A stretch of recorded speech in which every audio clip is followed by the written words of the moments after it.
now that our paint is dry, or mostly dry, a couple little wet patches there, but I think that'll be all right. What you're going to want to do is divide your painting into 4 sections. Now you can get a ruler out if you want to, if you really want to be precise with it. Or you can do like I'm going to do and eyeball it. But if you're really worried about it, go ahead and get a ruler. It's totally fine.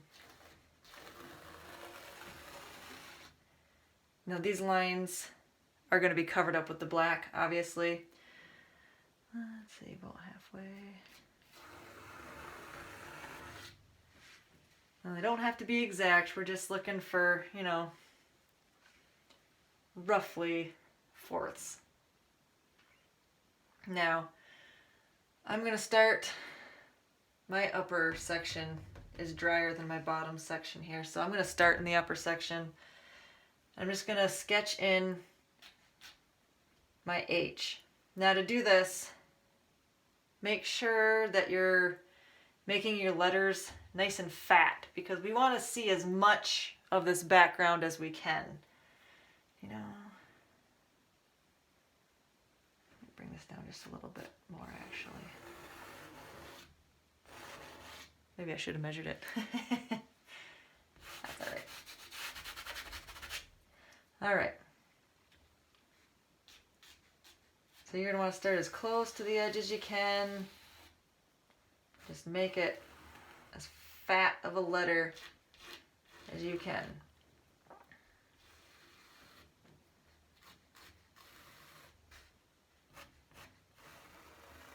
The nice thing about the charcoal is if you make a really big mistake, you can just wipe it off.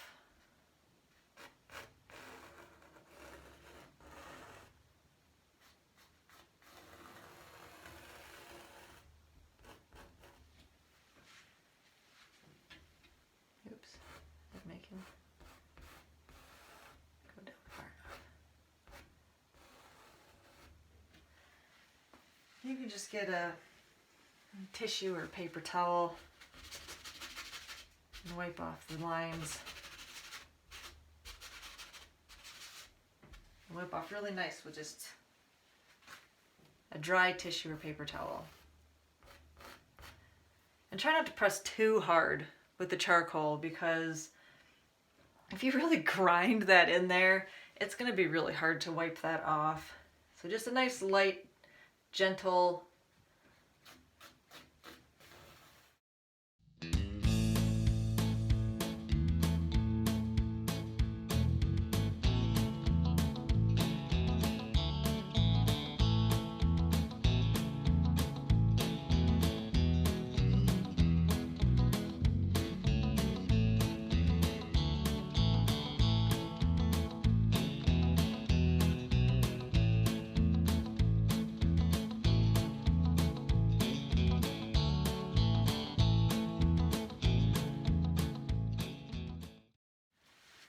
there.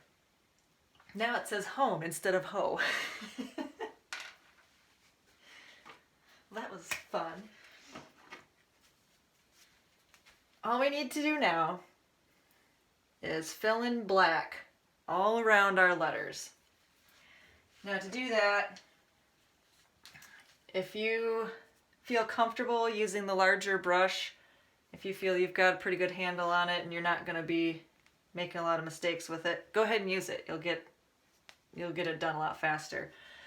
If you're a little bit worried that you're going to end up going over lines, use a smaller flat brush. Works just as well, it just takes a little bit longer. Or you can do most of the work with the big brush and then move to the smaller brush as you get closer into the letters.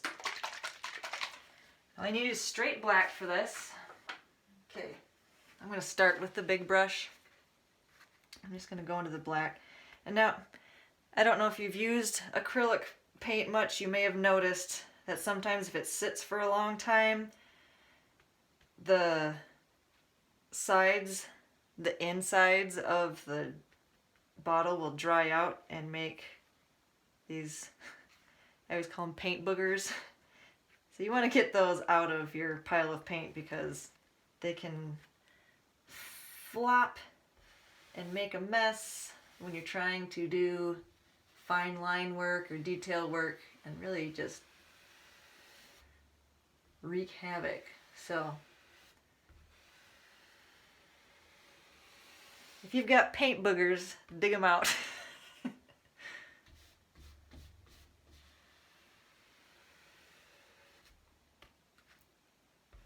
Don't be afraid to use your brush vertically like this. I find I have the most control over it when I am holding it vertically. And one thing you may find, I know I find this when I'm painting, is I make a lot straighter lines when I'm painting with the brush than when I'm drawing with the charcoal. So don't feel like you've got to follow your wonky lines exactly with the charcoal. If you do much cleaner lines with the brush, go ahead and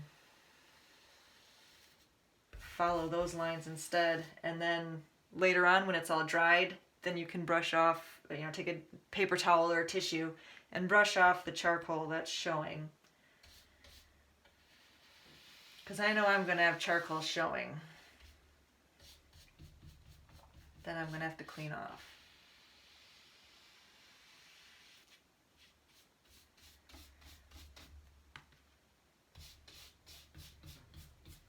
And I don't know about you, but there's a little piece of me that gets so sad when I start having to paint black over all this nice stuff that we just finished painting.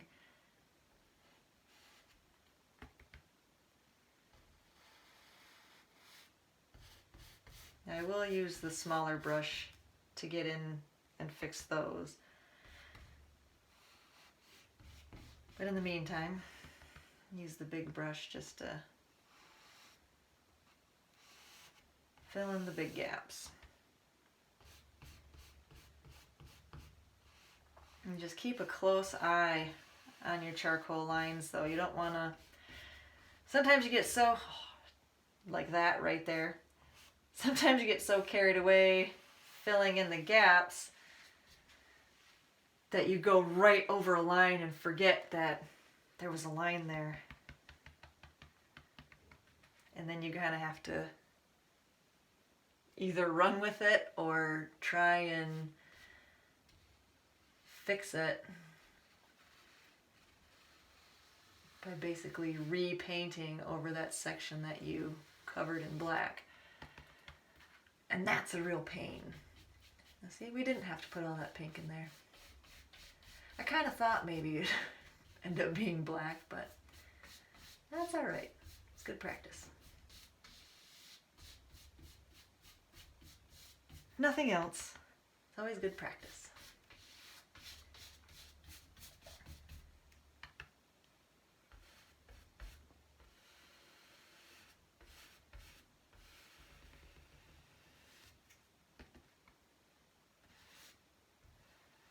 Now do be very careful as you're filling in the above letters that you don't slop black paint down into the letters below.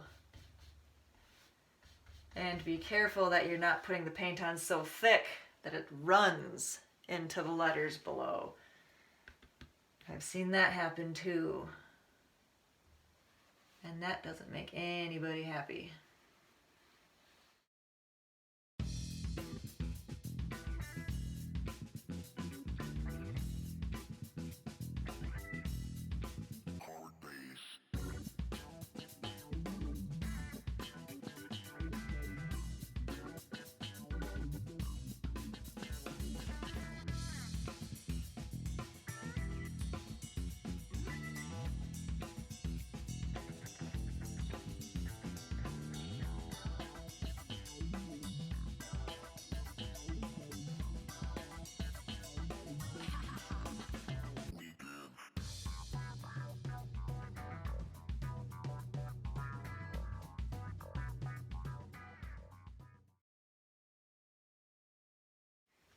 Now I think we're done.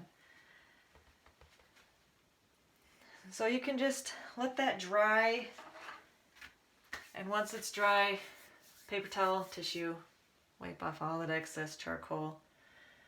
You can sign it down at the bottom, and you can either frame it, or if you don't mind not framing it, I usually don't frame mine, you can, if you want to, paint the sides of your canvas black. It just kind of gives it a cleaner edge. I usually don't, but it does make it a little more finished looking if you do and you're not planning to frame it. But there you go. I hope you enjoyed the painting today. And if you would like to do some more paintings with me, hit the subscribe button because I have more paintings to come. Thanks for joining me today.